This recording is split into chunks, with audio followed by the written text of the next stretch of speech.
माहौल ख़राब ना कीजिए, बैठ जाइए। देखिए वो अब्दुल वसी साहब ने एक ऐलान किया था, हज़रत ने, वो कुछ लोगों ने उन्हें कोई परेशानी हो गई थी किसी तरह की, तो दिमाग में कोई ऐसी बात आ जाती है इंसान के, तो उन्होंने बयान कर दिया था कि मैं जो है ना वो अब नाज शरीफ की महफिल अटेंड नहीं करूँगा। तो सैयद साहब को ये जो है वो थोड़ा सा सादा दिल के इंसान है, तो अल्लाह उन्हें हिम्मत दे, हौसला दे। अभी हज़रत ने, गुलजार मिल्लत ने उन्हें फ़ोन किया और बुलाया, तो हज़रत के हुक्म पर वो अपनी बात को ख़त्म करके आ रहे हैं। मगर ये ख़ास बात है, मैं एक बात ये अर्ज़ करता हूँ कि मुखालफत से शख्सियतें सवरा करती हैं। बेशक, बेशक। शेख सादी कहते हैं जिसका कोई मुखालिफ नहीं उसे तो मर जाना चाहिए। वाह वाह वाह मौला वाह। अली फरमाते हैं कि जिसके मुखालिफ पैदा नहीं हुए वो काम कर रहा है तो सोचे उसका काम ठीक से नहीं हो रहा है। क्या अगर ठीक बात से है। होता तो मुखालिफ जरूर पैदा हो गए होते। तो सैयद साहब को अल्लाह हिम्मत दे, हौसला दे।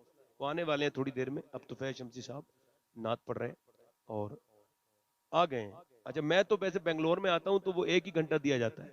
आज तो मैं तकरीर करते करते थक गया, तो फिर भी जो है ना वो हजरत अभी तक सुभान अल्लाह।